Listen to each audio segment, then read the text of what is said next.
नमस्कार दोस्तों, स्वागत है आप सभी का अभ्यास में। तो हम लोग वैदिक सभ्यता पढ़ रहे थे और वैदिक सभ्यता में हम लोग पीछे 4 लेक्चर पढ़ चुके हैं। आज उसका 5वां लेक्चर है। तो इसके जो पीछे 4 लेक्चर हैं हम लोगों ने उसमें हम लोगों ने बात करी है। इसके जो जस्ट मतलब इसके जो पीछे वाला वीडियो है उसमें हम लोगों ने इसके राजनीतिक इकाई की बात करी थी। जो उसके पीछे वाला वीडियो था उसमें हम लोगों ने इसके भौगोलिक विस्तार की बात करी थी। आज हम लोग यहाँ के समाज की बात करेंगे, क्योंकि हम लोग इसका पॉलिटिकल व्यू देख चुके हैं। अब हम लोग इसका जो सामाजिक व्यू है उसको हम लोग अच्छे से देखेंगे, क्योंकि जो वहाँ पे राजनीतिक इकाइयाँ थी, राजा या फिर हो गए जो उसके सहायक थे या फिर पुरोहित थे, हम लोग इसके पीछे वाले वीडियो में सारा कवर कर चुके हैं। तो आज का जो वीडियो है उसके इसमें जो इसके समाज है या एक समाज में क्या क्या हो सकता है। अगर हम किसी समाज की बात करें तो समाज में परिवार होता है, फिर वहाँ पे स्त्रियों की दशा है, फिर आभूषण हो गया, खान पान, मनोरंजन, यही समाज है। ये सारी चीज़ें आप लोगों ने पढ़ ली तो सब हो गया। वहाँ का वर्ण मतलब जो वहाँ पे वर्ग है या फिर जो भी चीज़ें हैं, जाति पाति, वो जो चीज़ें हैं, ये चीज़ें आप लोगों ने पढ़ ली तो पूरा एक आपका समाज पूरा क्लियर हो जाता है। समाज इसी को कहते हैं। तो आज हम लोग समाज पढ़ेंगे। हमें इस चीज़ पे बात नहीं करनी है कि उत्तर वैदिक काल को वैदिक काल को 2 भागों में बांटा गया है। उसका उत्तर वैदिक काल है, एक उसका ऋग वैदिक काल। जो ऋग वैदिक काल इसलिए उसको बोला है क्योंकि यहाँ पे ऋग्वेद ही केवल मिलता है जानने के स्रोत। उत्तर वैदिक काल में हम लोगों ने देखा था उसके 3 थे, यजुर्वेद, सामवेद, अथर्ववेद, ये 3 चीज़ें थी। और हम लोगों ने ये भी देखा था कि जो हमारा वैदिक साहित्य, सारी चीज़ें हम लोग पीछे पढ़ चुके हैं। इसके टाइम पीरियड को भी पढ़ चुके हैं, दासराज युद्ध भी पढ़ चुके हैं। मतलब सारी चीज़ें हम लोग अच्छे से कवर कर चुके हैं। जो भी पॉइंट थे, जो भी क्वेश्चंस आने हैं, जो पीछे हम लोगों ने राजनीतिक इकाई तक अगर कोई क्वेश्चन बन रहा है तो वो लेक्चर्स में ही आएगा। अगर आपने वो वीडियोज़ नहीं देखे हैं पीछे वाले हमारे वीडियोज़, तो हम उसको डिस्क्रिप्शन में उसके लिंक डाल देंगे, तो आप उसको देख लीजिएगा। तो और आपको वीडियो समझ में आ जाएंगे अच्छे से। और इतनी फास्ट हम क्यों, अगर आपको मतलब इतनी फास्ट क्यों बोलते हैं, क्योंकि हमारे पे थोड़ा टाइम बाउंडेशन भी है। तो अगर आप लोगों को थोड़ा स्लो अगर देखना है तो आप उसको स्लो कर लीजिएगा, अगर आपको फास्ट देखना है तो आप उसको फास्ट करके और भी देख सकते हैं, ठीक है। तो लेकिन आप लोग इसको मतलब देखिएगा और देखने के बाद साथ साथ इसको समझने की कोशिश करिएगा, क्योंकि आज के समाज से अगर कंपेयर करते हुए चलेंगे तो हमें बहुत सी चीज़ें दोनों में कंपेरिजन हो जाएगा। तो हमारा जो मतलब सोचने का या फिर देखने का नज़रिया होगा वो बदलेगा समाज को, कि हमें हाँ हिस्ट्री को कैसे पढ़नी, इस चीज़ में हमें पता होनी चाहिए। कि अगर हम आज को लेके पढ़ेंगे तो ही हमें हिस्ट्री अच्छे से क्लियर होगी। ये नहीं कि हमें हाँ बस अपने सिलेबस के लिए ही पढ़ना है। हिस्ट्री को अच्छे से पढ़ते चलिए, आपको अच्छी से अच्छी चीज़ें या फिर अच्छा आपका जो व्यवहार है, व्यक्तित्व है आपका अच्छा होगा। तो चलिए हम लोग देखते हैं। हम लोगों ने बात करी है कि परिवार मतलब जो समाज होता है वो 3 तत्वों से मिलकर बनता है। तो समाज परिवार हो गया वहाँ का, ये चीज़ें सारी हम लोग देख चुके हैं, अभी हम लोग बताया भी है। आगे बढ़ते हैं। तो अगर हम बात करें एक परिवार की बात करें, हम लोग का जो पढ़ने का तरीका है, पहली चीज़ तो हम लोग जो पढ़ रहे हैं तो हम लोग का जो पढ़ने का तरीका है, हम लोग दोनों को एक साथ लेके चलेंगे, उत्तर वैदिक काल को और ऋग वैदिक काल को। तो अगर हम बात करें कि ये हमारा इस साइड का जो पार्ट है वो हमारा उत्तर वैदिक काल है, इस साइड का जो पार्ट है हमारा वो ऋग वैदिक काल है, फिर पूर्व वैदिक काल है, ठीक है। अब इसके बाद ये चीज़ हम नहीं बताएंगे कि इधर का क्या है, इधर का क्या है, आप लोग देखते चलिएगा। अगर वहाँ के परिवार की बात करें तो हम लोग जो पूर्व वैदिक काल है यहाँ पे संयुक्त परिवार होते थे। या अगर आप बात करें संयुक्त परिवार कैसा एक संयुक्त परिवार होता है, जैसा आज का था, नहीं, आज का जो संयुक्त परिवार है वो है तो संयुक्त, ठीक है, हमारे पूरा परिवार रहता है, चाचा चाची सब लोग रहते हैं।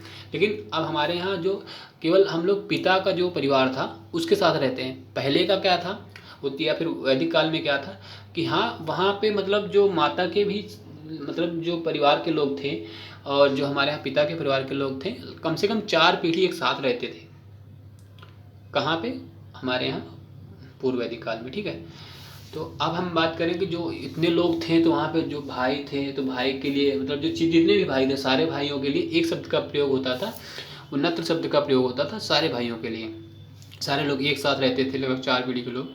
तो ये चीज़ थी। और वहाँ का जो मतलब समाज कैसा था तो वो पितृसत्तात्मक था, ये चीज़ें थी। अभी आगे भी ये पितृसत्तात्मक ही चलेंगी।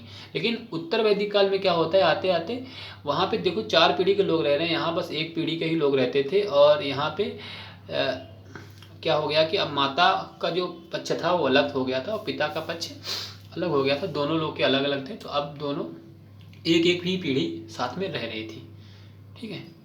तो ये चीज़ें आपको समझ में आ गई, क्योंकि अब क्या है कि दोनों लोग अलग अलग हो गए।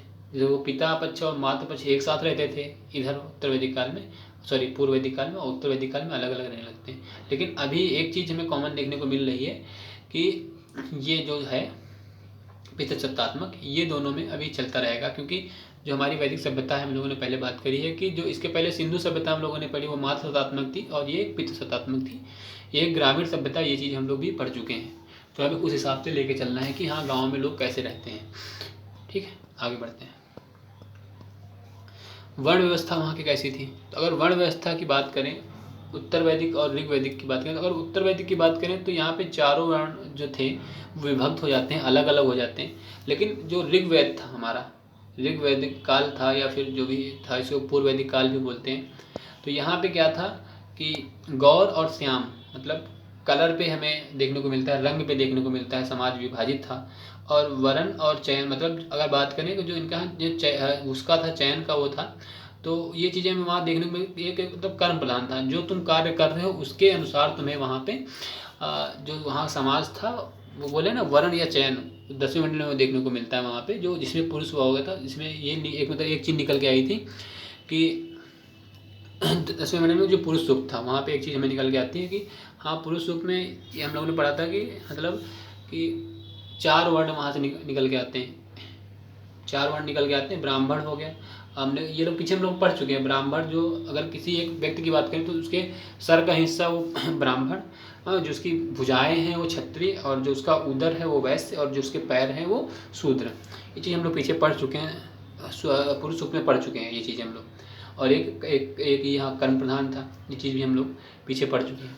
तो वर्ण व्यवस्था में उतना हमें नहीं देखना है क्योंकि यहाँ से ये चीज़ का बस मतलब ये चीज़ का यहाँ से बस एक क्वेश्चन बनेगा आपका, ये कि मतलब जो वैश्य थे इनमें जो उपनयन संस्कार होता था, मतलब सबसे ज़्यादा उपनयन संस्कार वैश्य में होता था, और इसमें जो मंत्र था वो जगनीय मंत्र था, तो इसका सर्वाधिक प्रयोग होता था। जो ब्राह्मण में गायत्री मंत्र का प्रयोग होता था, और क्षत्रिय में त्रिशुक जो है ये चीज़ें होती थी। और जो हम लोग का जो उपनयन होता है, या फिर हम वर्मा है तो हम लोग का जो उपनयन होता है वो शरद माह में होता है, और जो ब्राह्मण लोग हैं क्षत्रिय लोग हैं वो बसंत या फिर उनका ग्रीष्म में होता है। इनका बसंत में होता है, इनका ग्रीष्म में होता है क्षत्रियों का।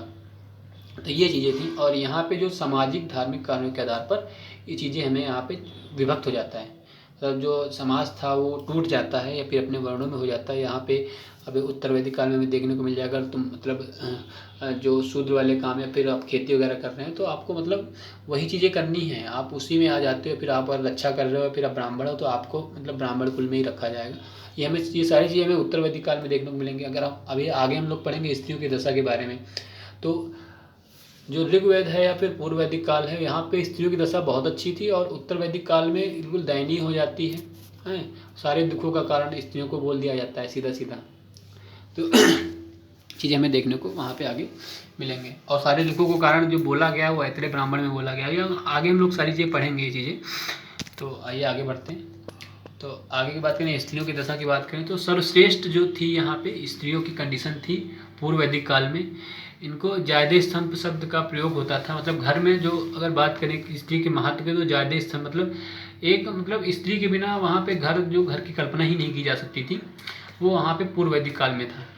स्त्रियाँ की अगर यहाँ पे दशा की बात करें तो स्त्रियों की दशा ऐसी थी कि युद्ध में भाग लेती थी, सभा में भाग लेती थी, समिति में भाग लेती थी। अब समझ लो हम लोगों ने पीछे सभा समिति पढ़ी है, तो सभा समिति का कितना महत्व था। सभा समिति हो गई, इसमें समितियों का जितना महत्व था, राजा के चयन में सीधा सीधा उसका महत्व था। तो राजा तक के चयन में स्त्रियों की भूमिका वहाँ पे देखने को मिल रही है। बाल विवाह हो गया, बाल विवाह नहीं था, विधवा विवाह का प्रचलन था। हम लोग कितनी अच्छी चीज़ें थी कि हाँ मतलब एक व्यक्ति को अपना जीवन अच्छे से व्यतीत करना चाहिए, ना कि कोई एक मतलब ख़त्म हो गया और उसके बाद वो अपनी ज़िंदगी, ना तो यहाँ पे सती प्रथा वगैरह कुछ देखने को नहीं मिलती है। अंतर्जातीय विवाह था, स्वेच्छा से विवाह था, युद्ध में भाग लेती थी, बहुत अच्छी कंडीशन थी उनकी पूर्व वैदिक काल में। अगर हम लोग उत्तर वैदिक काल की बात करें तो सारे समस्त दुखों का कारण बोल दिया जाता है। यहाँ पे विधवा विवाह जो बंद हो जाता है, बाल विवाह स्टार्ट हो जाता है, अंतर्जातीय विवाह पे रोक लग जाती है, अपने कुल में विवाह कर सकते हैं। ये सारी चीज़ें यहाँ पे देखने को मिलने लगती हैं। और शतपथ ब्राह्मण में बस एक चीज़ यहाँ पे बोली गई है कि, और यहाँ पे देखो बहुपत्नी विवाह का भी प्रचलन हमें देखने को मिलता है उत्तर वैदिक काल में। और जो शतपथ ब्राह्मण है उसमें पत्नी जो स्त्री है उसको अर्धांगिनी बोला गया है। ये चीज़ें हमें यहाँ पे देखने को मिलती है। तो एक नियोग प्रथा हो गया मतलब, तो ये चीज़ सारी चीज़ें यहाँ पे हमें देखने को मिल रही है। और शतपथ ब्राह्मण में अर्धांगिनी का प्रयोग शब्द का प्रयोग हुआ है स्त्री के लिए। ये सारी चीज़ें यहाँ पे थी। आगे की बात करते हैं इसमें।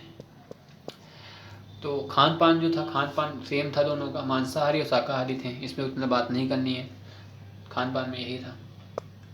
आगे बात करते हैं, वो दोनों साइड ऐसा ही था। आभूषण की बात करें तो आभूषणों में अगर में देखें तो आभूषण जो थे वहाँ पे जो गले का हार हो गया, फिर रत्न हो गया, मिस्क हो गया, स्वर्ण आभूषण आदि थे, आभूषण यहाँ पे थे। और उस पर भी उतना नहीं देखना है कि आभूषण जो थे, क्योंकि क्या था कि जो उत्तर वैदिक काल था वहाँ पे लोहा का प्रयोग होता है, तो मतलब लोहा आ जाता है, एक मतलब एक धातु एक्स्ट्रा हो जाती है। बस हाँ ये है कि जो हमारे यहाँ मतलब वैदिक सभ्यता है इसमें चांदी का प्रयोग कहीं भी हमें देखने को नहीं मिल रहा है। तो ये क्वेश्चन पूछ सकता है कि यहाँ चांदी का प्रयोग, तो बस सोने का हो गया, कांसा हो गया, ये चीज़ें हमें देखने को मिल रही हैं, लोहा भी देखने को मिल रहा है। तो ये सारी चीज़ें देखने को मिलेंगी, बस हमें केवल चांदी देखने को नहीं मिलेगी। अभी उत्तर वैदिक काल में हमें लोहा भी देखने को मिलेगा और वैदिक काल में सोना चांदी आदि चीज़ें हो गई, इनसे आभूषणों का भी उपयोग करते थे। आगे बात करें उनके मनोरंजन की बात करें तो मनोरंजन के लिए क्या क्या करते थे, तो गाना हो गया, नाच हो गया, जुआ हो गया, नाटक हो गया, संवाद हो गया, शिकार, घुड़सवारी आज चीज़ें जो थी जिनके वो अपने मनोरंजन के कार्य के लिए उनका प्रयोग करते थे। ठीक है, तो आज की वीडियो बहुत ही छोटी है, तो आज की वीडियो इतना ही था। तो आगे हम लोग बात करेंगे, अगर आगे की हम बात करें तो आगे हम लोग इसकी जो वैदिक कालीन आर्थिक स्थिति है, सबसे इम्पॉर्टेंट होती है अगर आर्थिक स्थिति, तो यहाँ से लगभग काफ़ी क्वेश्चन बनेंगे आर्थिक स्थिति से, इसीलिए इसको हमने एक सेपरेट पार्ट दिया है आर्थिक स्थिति को। तो आर्थिक स्थिति को हम लोग अच्छे से देखेंगे। यहाँ से ये वीडियो मतलब जो वैदिक सभ्यता है यहाँ आर्थिक स्थिति से हम लोग इसको एंड कर देंगे, क्योंकि बाकी सब हम लोग देख चुके हैं। उसके बाद हम लोग क्वेश्चन आंसर कर लेंगे। और हमारे जो स्टार्टिंग अगर बात करें तो हम लोग प्री हिस्ट्री पढ़ी, उसके बाद हम लोग कॉपर एज पढ़े, फिर हम लोग सिंधु सभ्यता हो गई। इन तीन के हम लोगों ने क्वेश्चन आंसर भी कर लिए हैं। और अब हम लोग वैदिक सभ्यता भी अगले जो पार्ट में हम लोग कंप्लीट कर लेंगे, तो उसके बाद हम लोग उसके क्वेश्चन आंसर कर लेंगे। तो हमारे जो ये 4 फैक्टर हैं तो ये अच्छे से मजबूत हो जाएंगे। उसके बाद हम लोग महाजनपद काल पढ़ेंगे, और महाजनपद काल मतलब के बाद में हम इन तक हम जब उसका ख़त्म होने वाला होगा महाजनपद काल, तो जो बौद्ध और जैन धर्म है उनको हम लोग अच्छे से पढ़ेंगे। तो ये सारा सीक्वेंस हम लोग पढ़ते हुए चलेंगे और एंशिएंट पूरा ख़त्म करेंगे। उसके बाद हम कोई और टॉपिक या कोई और सब्जेक्ट हम लोग टच करेंगे, या फिर हम लोग जियोग्राफी पढ़ रहे थे तो फिर जियोग्राफी पे थोड़ा हम लोग फोकस करेंगे, जो हम लोग खगोल की उसमें पढ़ रहे थे। तो क्योंकि सारी चीज़ें एक साथ लेके चलनी है, तो ये मान लीजिए कि अभी लगभग 10 तारीख तक हम लोग ये इतना कवर कर लेंगे, क्योंकि अब डेली लगभग वीडियो आएंगी। तो अभी 3-4 दिन का गैप हो गया, क्योंकि वर्क भी बहुत मेरे पास था, तो ये सारी चीज़ें थी। तो ठीक है, आज की जो वीडियो इतनी छोटी थी, अगला वीडियो जो आएगा उसमें हम लोग वैदिक सभ्यता पूरी ख़त्म कर देंगे। तो टोटल 6 पार्ट इसके हो जाएंगे, आज ये 5वां पार्ट था इसका। तो आप लोग अच्छे से वीडियो देखिए, अगर आप लोग को नहीं समझ में आ रही तो 1-2 बार और देखिए अच्छे से। अगर कुछ आपको सजेस्ट करना है तो आप वो भी हमें बोल दीजिएगा, तो हम अपनी वीडियोज़ में उनको लाने या फिर अप्लाई करने की कोशिश करेंगे। ठीक है, थैंक यू सो मच।